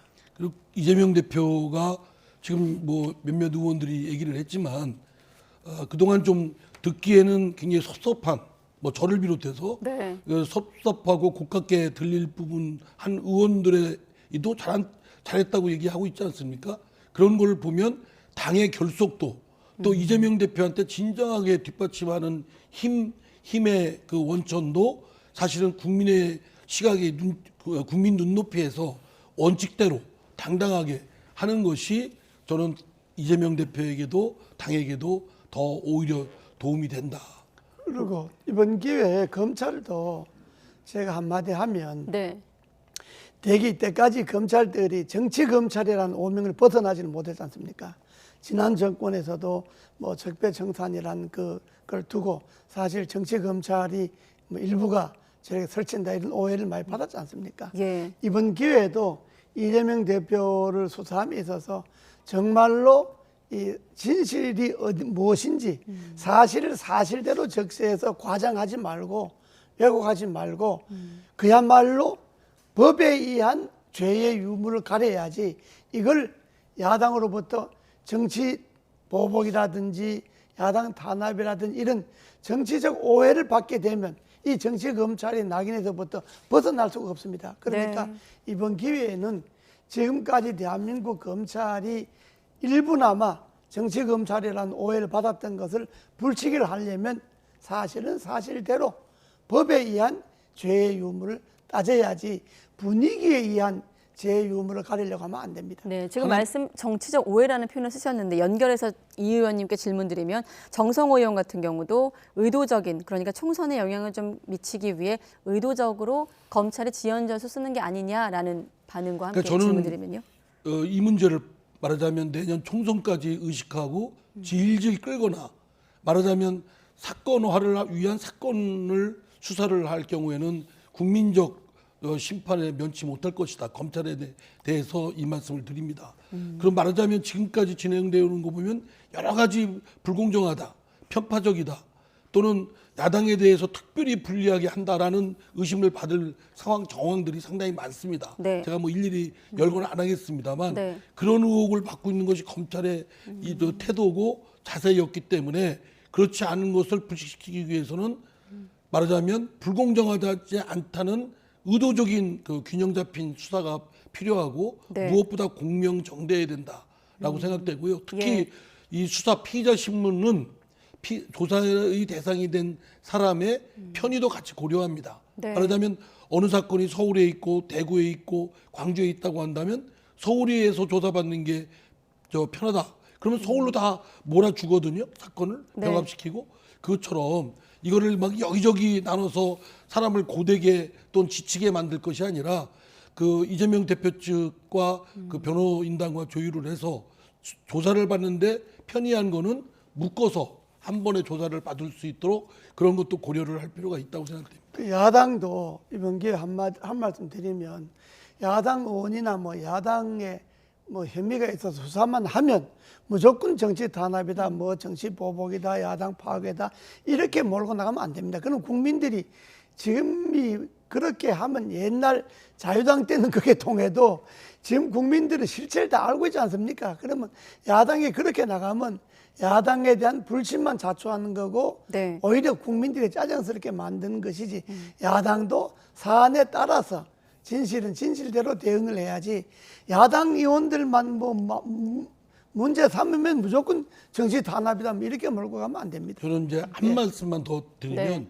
비 올 때까지 기우제지내는 수사의 태도는 정말 지양해야 된다고 생각합니다. 네. 어떤 목적을 정해놓고 이재명 대표는 죄를 졌다 또는 죄를 씌워야 된다 이런 목적을 정해놓고 끝까지 뭐 1년이고 2년이고 3년이고 이 수사를 몰고 가야 되겠다 이런 거는 검찰한테도 그게 자승자박이 될 거라고 생각합니다. 네. 말하자면 최대한 빨리 공명정대하게 신속하게 이 결론을 내야 된다.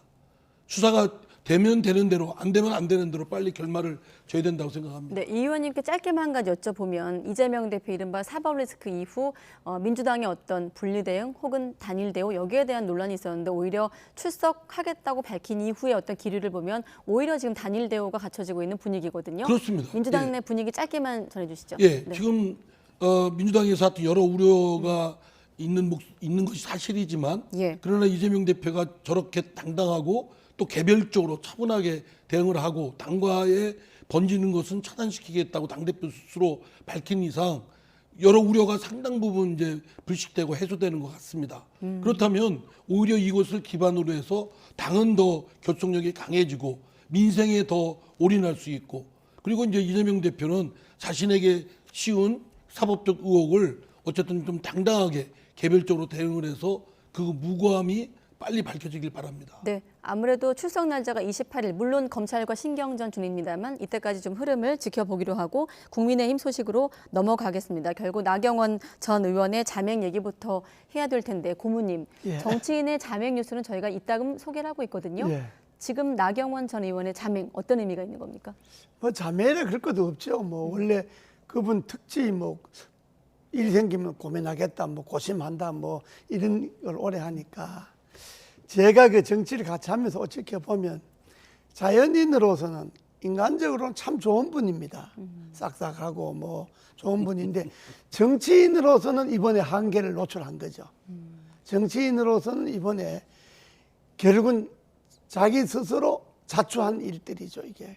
그것이 자기 개인에게만 위기가 온 것이 아니고 네. 당에도 전국에도 여러 가지로 어려움을 끼치고 공유에 불필요하게 시간을 허비하게 만든 거죠. 그러니까 나경원 의원은 자매의 문제가 아니고 뭐 자매를 그럴 것도 없지만은 그걸 고심하고 고민할 게 뭐가 있습니까? 그냥 이제 사표도 냈으니까 대표 나온다 안 나온다 결정하면 그만이지. 내가 대표 나오면 될까 안 될까 이거 결정할 시기는 지났고 네. 대표 나가느냐 안 나가느냐만 결정하면 되지.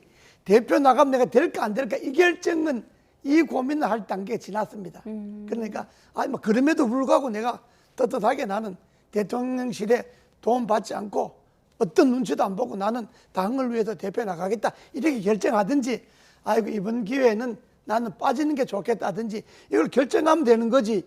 이걸 갖고 뭐 자명하고 자시고 뭐 짜들 할 것도 없죠. 네, 지난번에 마침 공교롭게도 우연일 수 있겠습니다만은 나경원 전 의원이 그 문자로 사의 표명한 것 관련해서 이재호 고모님께서 그러지 말고 문서로 내야 된다고 하셨는데 그 다음 날 문서로 제출을 했거든요. 예. 물론 우연일 수 있겠습니다만 혹시라도 또 지금 말씀 이후 나 전 의원의 어떤 입장이 밝힐지 좀 관심이 모아지고 있는데 홍준표 시장과의 설전도 좀 오가고 있고요. 네. 어떻게 보십니까? 참 국민 입장에서 바라볼 때는 가관입니다. 지금 국민의힘이나 그 윤석열 대통령 또 대통령실 그 참모들 뭐 이런 나경원 의원까지 포함해서 도대체 이분들이 집권 여당의 그 집권 세력으로서 국정을 책임지고 운영할 능력이 있는지 그런 뜻이나 있는지 정권을 왜 잡았는지 민생을 돌볼 뭐 의지와 실력은 있는지 매우 의심스럽습니다. 그냥 권력 싸움, 자리 다툼, 대통령 눈치 보기에 바쁘고 저는 윤석열 대통령이나 대통령실 그리고 국민의힘은 매우 반민주적인 행태를 보이고 있습니다. 극히 민주주의를 위협하는 그런 것까지도 볼 수 있을 정도인데요. 네. 뭐냐면 윤석열 대통령도 너무 국민의힘 당무에 또 더구나 그 당대표의 경쟁 구도에 깊게 관여를 하고 있습니다. 네. 그리고 대통령실 참모들은 더 말할 것도 없고요. 그리고 소위 윤핵관이라는 분들도 대통령 윤심이라는 걸 내세워서 너무 과도하게 있고, 후보들도 자신들이 국민의힘을 어떻게 이끌고 나가고 집권 여당의 당대표로서 어떤 리더십을 보일 것이냐라는 비전은 보여주지커녕 대통령 윤심하고 얼마나 자기가 가깝냐라는 그 재롱떨기 경쟁을 벌이고 있습니다. 네. 그런 점에서 참으로 이거는 우습게 넘기기에는 매우 위험스러운 반민주적 행태를 보이고 있다. 이것이 국정에까지 영향을 줄 것이라는 매우 우려스러운 상황이라고 생각됩니다. 네, 고문님은 나 전 의원의 어떤 정치적 한계를 말씀하셨고, 의원님께서는 여당 내부의 어떤 반민주적인 행태를 지적하셨는데, 이렇다 보니 나경원 전 의원의 어떤 행보와 둘러싼 논란에 대해서 여의도에서 사건화되고 있는 분위기거든요. 정치적 위기, 사면초가 여러 가지 표현들이 등장하고 있습니다. 잠깐 또 관련 목소리 들어보겠습니다.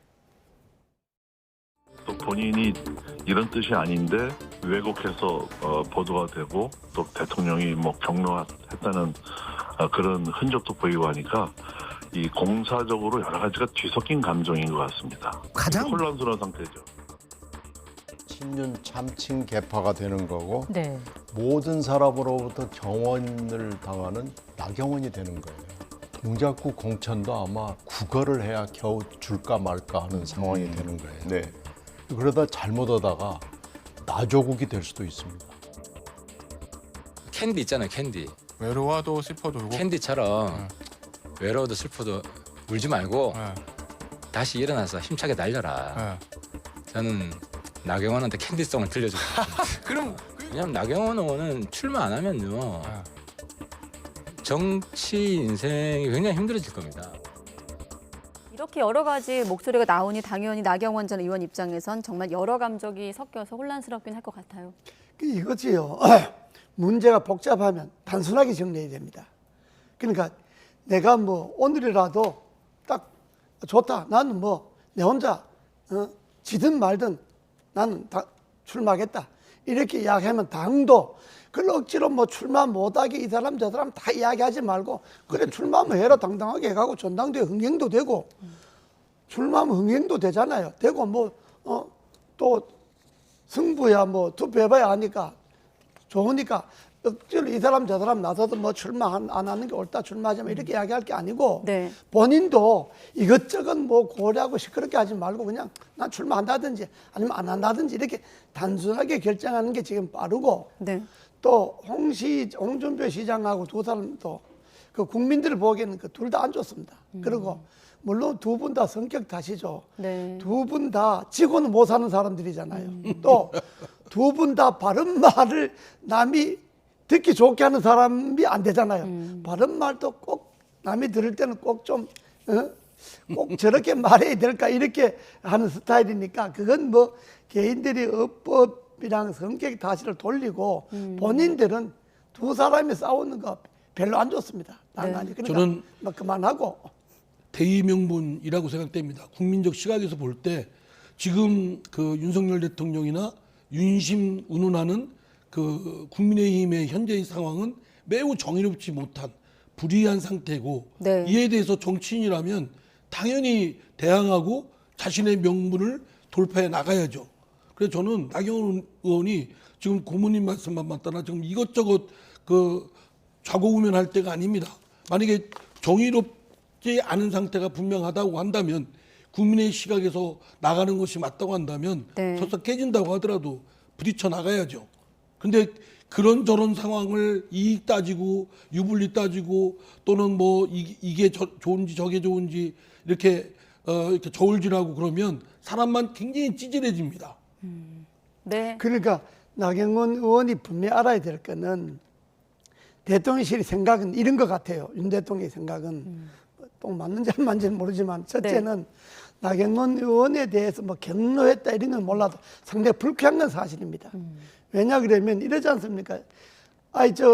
농사 지으라고 일꾼을 데렸는데 이 일꾼이 농사는 안 짓고 맨날 시장판에 가서 놀면 그 주인이 볼 때는 저 사람 뭐 농사지라고 데려왔는데 농사는 안 짓고 시장판에만 돌아다니니까 저 많은 사람이냐 이렇게 생각할 것 아닙니까? 그러니까 예.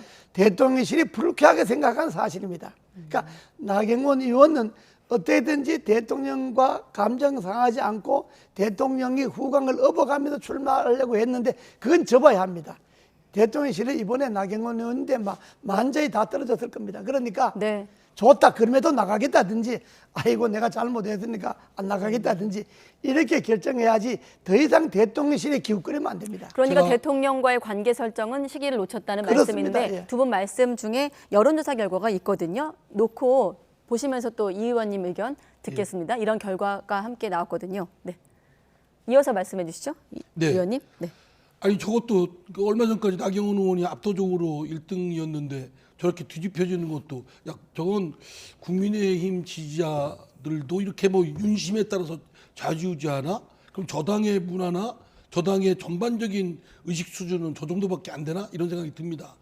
그럼에도 불구하고 나경원 의원한테 제가 저 좋은 노래 하나 소개하겠습니다. 네. 마음 결심하는데 에일리의 보여줄게. 한번 들어보시고 마음 붙이십시오. 가사 어떤 특히 그 노래 중에 어떤 가사 때문에? 예, 저 그 사랑하는 그 남자친구한테 배신을 당하고 네. 자기가 사준 향수, 옷을 입고 딴 여자를 만나러 갔거든요. 네. 이를 알게 된 이 사람이 진짜 보여줄게. 내가 달라진 모습, 이뻐진 모습, 그리고 더 멋진 남자와 다니는 모습, 또박또박 걸어가는 모습, 이런 모습 보여준다. 이런 가사입니다. 한번 네, 꼭 들어보시기 바랍니다. 제가 기대한 것보다 훨씬 더 가사를 설명을 잘해 주셔가지고 네, 물론 이상민 의원의 비유였습니다. 근데 지금 논란에 대한. 저는 뭐 여론조사에 불과하긴 하지만은 김건희 의원이 저렇게 상승한 거는 나경원 의원에 대한 반대 급부로 올라간 겁니다. 이번 저 여론조사는 나경원 의원이 만들어낸 거라고 봐야죠. 국민의힘 지지층에만 볼 때는 그 지지층 중에 당원만 놓고 볼 때는 저거는 충분히 예상할 수 있는 지지도로 봐야죠. 그러나 저거는 국민의힘 지지층에 대한 여론조사니까 꼭 뭐 저대로는 말씀드릴 수는 없지만 그러나 저렇게 여론조사가 이렇게 월등하게 김기현 의원이 앞서게 된 거는 나경원 의원에 대한 반사이익으로 봐야죠. 일단은 자맹 중이고 고심 중이다까지 알려지고 있고 지금은 취재진하고 접촉을 피하고 있습니다만 혹시라도 나경원 전 의원의 입장이 추가되면 또 속보로 확인하기로 하고 순방 이후 좀 뭐 입장이 나올 거라 이런 전망이 있으니까요. 순방 얘기로 넘어갈 텐데 일단 논란이 불거지고 있습니다. 이번 순방에 대한 성과는 앞서 저희가 리포트로 전해드렸고 지금 불필요한 잡음? 이 나오고 있거든요. 이러다 보니 순방 성과는 좀 묻히는 경향도 있고 이란 얘기인데 UAE의 적은 이란이다 이런 대통령의 발언이 파문이 일고 있습니다. 그렇습니다. 대통령이 꼭 그 외국 나가면 사고를 터뜨리잖아요. 대통령 본인이든 그 주변 인물이든. 그래 번번이 그러니까 국민들은 조마조마한 마음으로 보는데 이번 UAE 가서 뭐 300억 달러 투자 유치하고 MOU 여러 건을 맺고 어쨌든 현실화 될지 안 될지는 봐야 되겠습니다만 그래서 좀 박수도 보내고 뭐 그런 입장이었는데 갑자기 대통령이 뭐 그 UAE의 적은 이란이고 아마 대한민국의 적은 북한이다. 우리 또 UAE와 그 대한민국은 형제국이다. 그러면 대한민국의 적은 이란입니까? 이렇게 괜히 해가지고서 이란에서 오히려 항의하고 굉장히 어려운 입장에 놓여 있거든요. 국익에 상당히 그 위태로운 발언을 했는데 저는 이 문제를 그 참모들이 말하기를 외교부에서도 말하기를 그거는 장병들 격려 차원에서 한 말이다라고 하는데 누가 들어도 설득력이 없는 얘기입니다. 그러니까 말 실수라는 걸 빨리 인정하고 이란 쪽에는 사과하고 더 이상 이런 일이 없도록 좀 해야 된다. 특히 이란은 지금 미국 서방과 또 우리나라의 서방에 이런 합세하고 있는 우리나라에 대해서 좋은 그 생각을 갖고 있지 않습니다. 특히 대한민국은 이란 입장에서는 미국의 앞잡이다 이렇게까지 심하게 생각하는 분들이 많거든요. 그래서 지금 우리가 이란 원유를 도입해서 내야 될 한 70억 달러인 거예요. 그 석유 대금을 아직 지급을 안 하고 있습니다. 그래서 재작년에 이란 측에서는 우리나라 국적의 그 유조선도 납포하고 했던 정도로 굉장히 긴장되고 예민한 관계에 있는데 지금 UAE와 이란은 뭐 사이가 으르렁 좀 거렸다가 요즘은 관계 개선을 맺으려고 서로 노력하고 있는데 사실과 맞지도 않는 UAE의 적은 이란이라고 하니까 네. 괜히 들쑤셔 놓은 거죠. 잠깐 추가된 뉴스를 정리하면 이란은 한국 대사를 초치해서 이 같은 논란에 대해서 항의를 했고 우리 외교부는 주한 이란 대사를 초치해서 대통령 발언에 대한 입장을 설명까지 했습니다. 고문님. 이번에 뭐 길게 설명할 거 없이 실언한 겁니다. 윤 대통령께서 말을 실언한 겁니다. 네. 모처럼 대통령이 UAE에 가서 10년 만 이명박 대통령 이후 10년 만에 관계를 정상화로 이어졌지 않습니까? 그 바라크 원전을 그때 이명박 대통령이 있을 때 1, 2, 3, 4호기 주문해서 20억 불을 20조가를 유치했지 않습니까? 그 이후에 사실 박근혜 정권, 문재인 정권 때 UAE 관계 썩 좋지 않았어요. 네. 그 이후에 그 중동에 대한 기대가 이번에 윤 대통령이 가서 아주 성공적으로 잘 마무리되고 네. 제2중동붐까지 기대를 하게 되는 그런 성과를 이었는데 그 공에 쓸데없이 그 안 할 말을 해갖고 그 실언으로 봐야죠. 네. 봐야지 그걸 변명하려고 그러고 뭐 저 우리나라 외교부도 뭐 이란 대사인데 뭐 길게 설명할 거 없고 딱 부러지게 그 실언한 겁니다. 그건 말하다 보니까 그게 좀 잘못된 겁니다. 이렇게 이야기하고 그걸 마무리를 해야지 그걸 뭐 이렇게 저렇게 자꾸 설명하려고 그러면 더 꼬입니다. 네, 자 이번에 잘못한 그러면 겁니다. 그 발언. 시간 거의 다 됐는데 짧게만 시간 드리면 어떻게 해야 될까요? 지금 보면 이 문제를 다루면 전국 대담에서 참모들을 지적하는 분위기도 있는데 앞으로 어떻게 해야 될지 사실 순방 때보다 잡음이 좀 있는 것도 사실이었거든요. 대통령이 미리미리 준비를 하고 예행연습하고 그리고 그 예행연습 한 정해진 대로만 발언하고 그렇게 해야 된다고 생각합니다. 자꾸 엉뚱하게 그 문제될 발언이나 언동을 함으로써 이 파장, 외교적 파장, 이건 국내 문제가 아니라 외교적 파장이거든요. 네. 더구나 이란과는 우리가 상당히 좋은 관계였고 또 우리의 국익을 위해서도 잘 관계를 맺어야 될 입장입니다. 말하자면 원유와 다음에 천연가스가 세계 2, 3위일 정도로 자원 부국이고 예. 희소 우리 반도체 개발을 하는데 꼭 필요한 희소 광물의 보유국이기도 하고 또 그 농산물 자원 부국이기도 하고 그리고 이 맹주입니다. 9천만의 인구를 갖고 있는 중동의 맹주이기 때문에 우리와는 잘 관계를 맺어야 될 그런 나라인데 이렇게 대통령이 한마디로 이걸 흔들어 놓으면 안 되겠죠. 네. 그리고 이번에 좋은 성과를 내고도 그걸 말 한마디에 날려보냈는데 솔직하게 대통령 네 분이 외국에 나가면요. 지켜보는 우리는 불안합니다. 위태위태하고 불안한데 네. 이번 걸 뭐 자꾸 여기저기서 변명하려고 하지 말고 실언이었다. 또 우리 대통령이 그동안 보면 좀 기분이 좋으면 말을 또 실수를 많이 하잖아요. 뭐 그냥 말을 막 하니까 이번에 이건 단순한 실언이었다. 잘못된 겁니다. 하고 정중하게 이란에 사과하고 네. 다시는 외국에 나서 그런 실언 안 하도록 하겠다. 뭐 이렇게 국민들에게도 사과하고 이야기해야지 이걸 뭐 요렇게 저렇게 자꾸 변명하면 할수록 점점 이게 상처는 깊어집니다. 네. 아직까지 외교부 이상의 어떤 해명은 나오지 않고 있지만 추가적인 좀 내용이 있으면 다시 한번 알려드리겠습니다. 네, 이재호 상임 고문, 이상민 의원 두 분과 함께했습니다. 고맙습니다. 네, 감사합니다. 네, 감사합니다.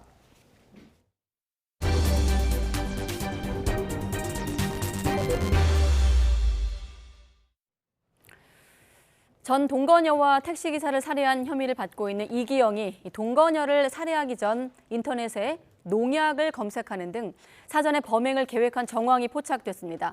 검찰은 이기영이 사이코패스 성향이란 검사 결과가 나왔다면서 재범 우려가 크다고 보고 구속 상태로 재판에 넘겼습니다. 황보혜경 기자가 취재했습니다.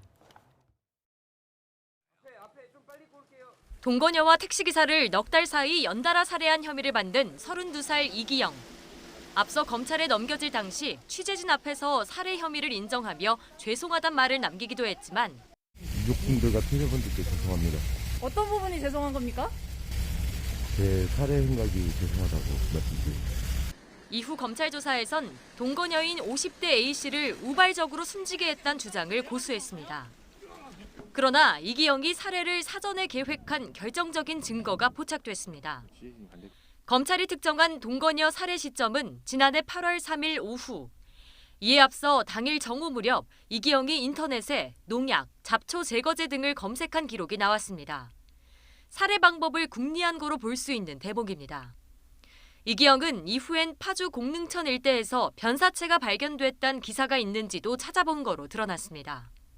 범행 직전에는 독극물 관련 단어를 검색하고 범행 후에는 파주 변사체, 공릉천 물 흐름 방향, 사전에 금품을 노리고 계획적으로 동거녀를 살해한 사실을 규명하였습니다. 검찰은 이기영이 숨진 A씨 계좌에서 잔액을 모두 인출한 건 역시 돈을 노리고 범행을 저지른 정황으로 해석하고 있습니다. 또 동거녀의 시신은 아직 발견되지 않았지만 범행 장소의 혈흔을 분석한 결과 수십 차례 흉기를 내리쳐 피해자를 쓰러뜨린 패턴이 확인됐다며 시신 없는 살인 사건으로 기소해 유죄를 입증할 방침입니다. 넉 달 뒤인 지난해 12월 저지른 택시기사 살해와 관련해선 보복살인 혐의가 추가됐습니다. 음주운전을 하다 택시와 접촉사고를 낸 뒤 택시기사를 집으로 불러 살해했는데 피해자가 자신을 신고하려 하자 살해한 거로 보고 있습니다. 범행 이후엔 피해자들의 휴대전화를 이용해 마치 살아있는 척 메시지를 보내고 피해자들의 신용카드로 1억 3천여만 원을 쓰기도 한 이기영. 결국 반사회적 성향, 사이코패스에 해당한다는 진단을 받았습니다. YTN 황보혜경입니다.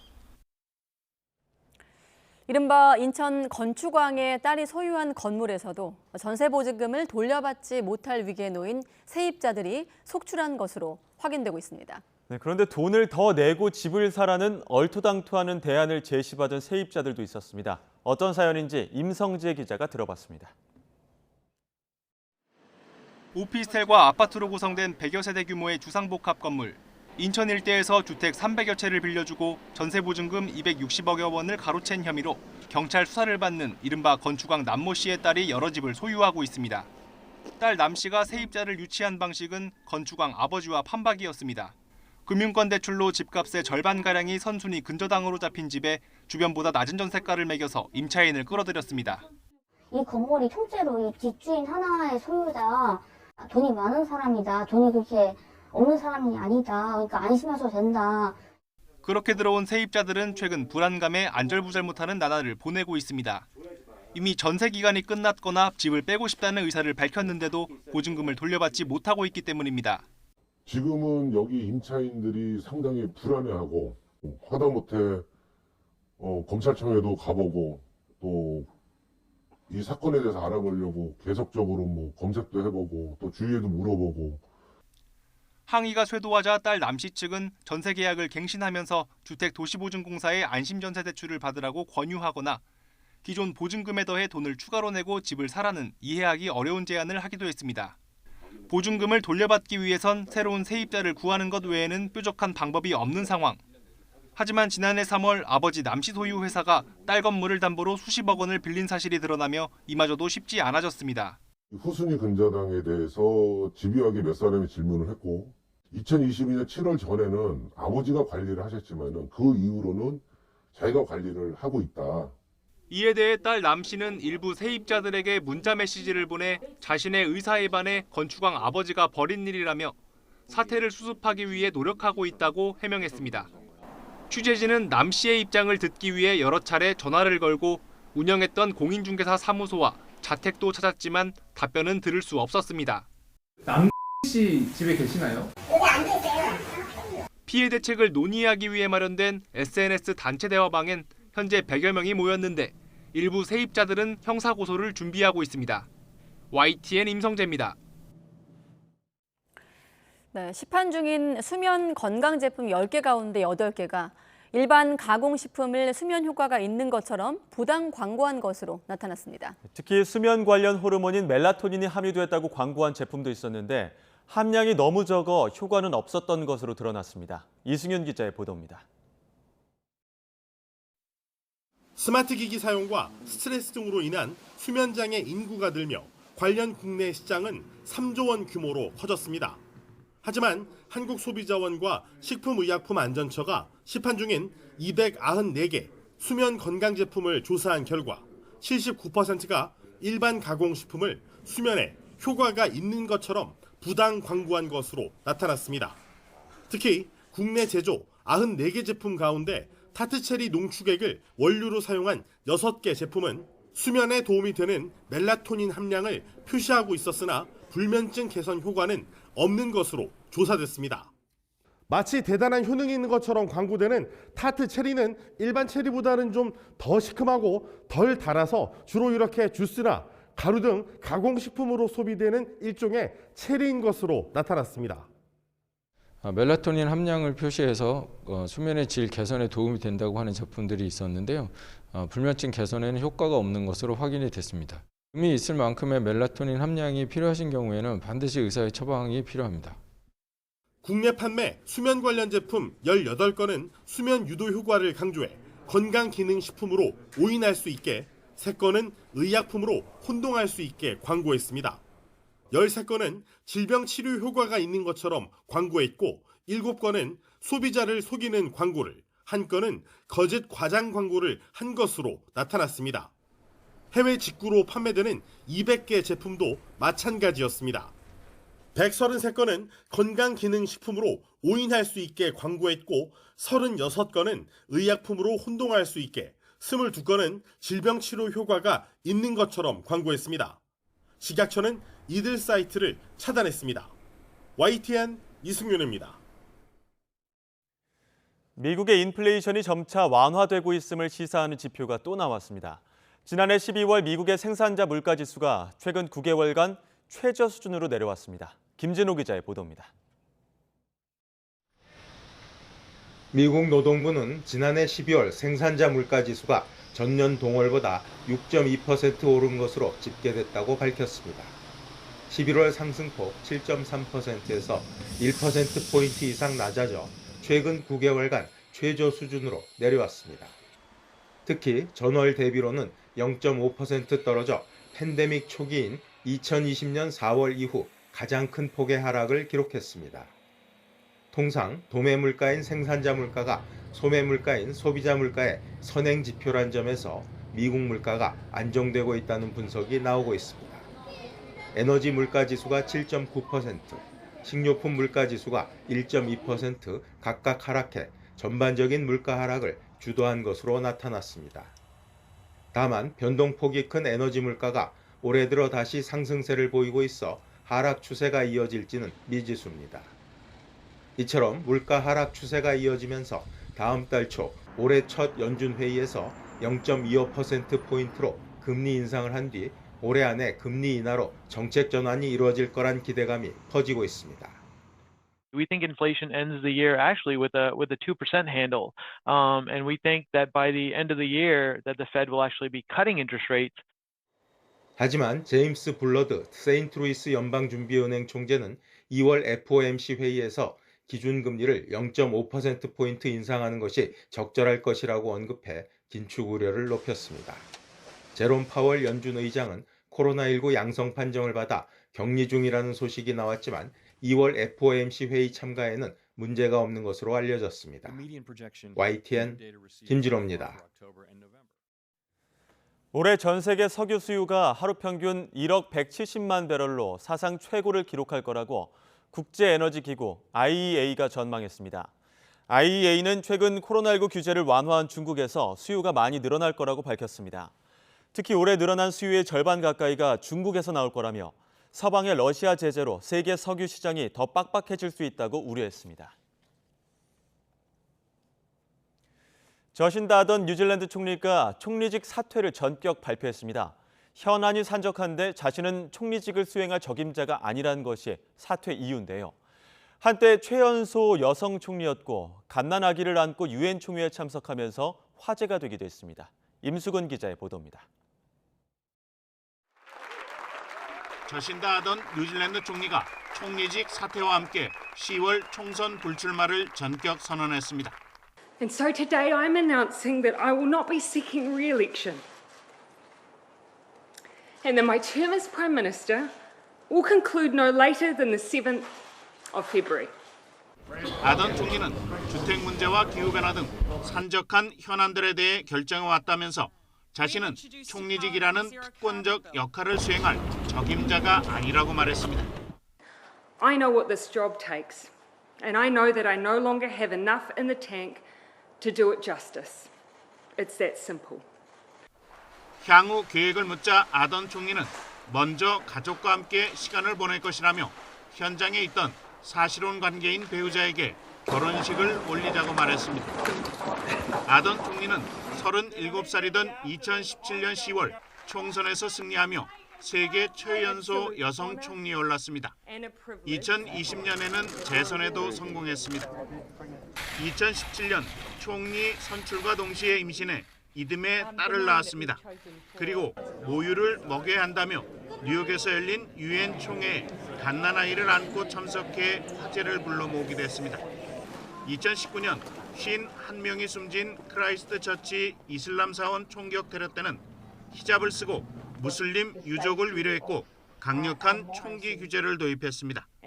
또 코로나19 사태 초기엔 재빨리 국경을 봉쇄하고 이동을 제한하는 등 과감한 결단으로 주목받았습니다. 그런가 하면 지난달에는 마이크가 켜진 줄 모르고 야당 대표를 향해 거만한 멍청이라고 욕했다가 곤욕을 치렀습니다. 하지만 강력한 방역 정책의 역효과와 높은 물가 상승으로 최근 낮은 지지도에 고전해왔습니다. YTN 임수근입니다. 네, 쉬운 질문 같긴 한데 전 세계에서 가장 많이 팔리는 약은 무엇일까요? 아무래도 최근 2년간 가장 많이 팔린 의약품은 역시나 화이자의 코로나19 백신이었습니다. 하지만 코로나 국면이 안정세로 접어들면서 올해 의약품 시장에도 큰 변화가 예상되고 있습니다. 이성규 기자가 소개합니다. 코로나19 대유행을 맞아 지난 2021년 약 45조 8천억 원, 전 세계 판매고 1위를 기록한 화이자의 코로나19 백신. 지난해에도 3분기까지 32조 9천억 원으로 매출 1위를 지키며 2년 연속 판매 1위가 예상되고 있습니다. 하지만 올해는 코로나19 확산이 주춤하면서 1위 자리를 내줄 것으로 보입니다. 강력한 1위 후보는 미국 MSD의 면역항암제 키트루다로 올해 약 29조 5천억 원의 매출이 예상됩니다.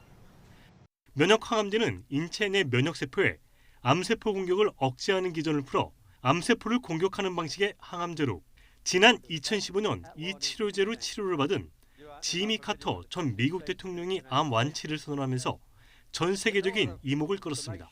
머크의 키트루다라고 하는 면역 항암제가 있습니다. 그 면역 항암제가 지금 18개 암종에 38개 적응증으로 허가를 받았는데 그게 적응증을 확대하면서 시장을 급격하게 늘리고 있습니다. 지난해 3분기까지 1위였던 화이자의 코로나19 백신은 올해 2위로 전망되며 2위였던 화이자의 코로나 치료제 팍스로비드는 4위로 예상됩니다. 3위였던 에비브의 류마티즘 관절염 치료제 휴미라는 올해도 3위를 차지할 것으로 관측되며 4위였던 MSD의 키트루다는 올해 1위로 올라설 전망입니다. 또 5위였던 모더나 백신은 올해 9위로 하락할 것으로 보입니다. 면역항암제와 류마티스 관절염 치료제 등 최근 바이오 의약품을 주도하는 항체 치료제가 당분간 강세를 이어갈 것으로 진단했습니다. YTN 사이언스 이성규입니다. 강원도 한 야산에서 천연 기념물이자 멸종 위기 1급인 사냥이 집단 서식하는 장면이 포착됐습니다. 사냥들이 먹이 공급대 주변을 오가는 모습이 이렇게 CCTV 영상에 포착이 된 건데요. 사냥들은 무리를 지어 먹이 활동을 한 것으로 확인됐는데 환경청은 지역 환경단체와 함께 사냥에 먹이인 뽕잎과 건초 등을 주기적으로 공급할 예정입니다. 올해는 6.25 전쟁 이후 황무지로 변한 산을 되살리기 위해 국토 녹화 사업이 시작된 지 50주년 됩니다. 민둥산에서 완벽한 녹색 숲으로 변한 기적 같은 치산 녹화 과정을 김진두 기자가 소개합니다. 나무 하나 찾아보기 힘든 불모지. 전쟁 후 연료 부족에 시달리면서 산의 나무는 하나둘 사라져갔습니다. 비를 머금고 잡아줄 나무가 없어지자 여름철 수해가 잦아지며 삶은 더 팍팍해졌습니다. 1973년 숲을 되살리기 위한 치산 녹화 계획이 본격 시작됐습니다. 전국적으로 민둥산을 찾아 나무를 대규모로 심었습니다. 적박한 땅에서 빨리 자라는 포퓰러와 아카시나무, 오래 길러야 하지만 가치가 높은 낙엽송 잣나무, 그리고 열매를 얻을 수 있는 나무를 심었습니다. 50년 동안 총 100억 그루 나무를 심은 지금 헥타르당 11세제곱미터에 불과하던 나무의 양은 165세제곱미터로 15배 넘게 증가했습니다. 황폐된 산지의 50%를 완전히 복구하였고 나무에 부피인 인목 축적을 29배나 증가시켰습니다. 한강의 기적에 이어 녹색의 기적으로 불리는 한국의 숲. 50년간 잘 가꿔온 이 푸르고 울창하고 아름다운 숲을 임업인과 국민들께서 함께 누릴 수 있도록 산림 르네상스 시대를 열어가고 있습니다. 50년 동안 묵묵히 심고 가꿔온 숲이 앞으로의 50년은 경제적 혜택과 치유의 공간을 베푸는 숲으로 탈바꿈할 전망입니다. YTN 김진우입니다.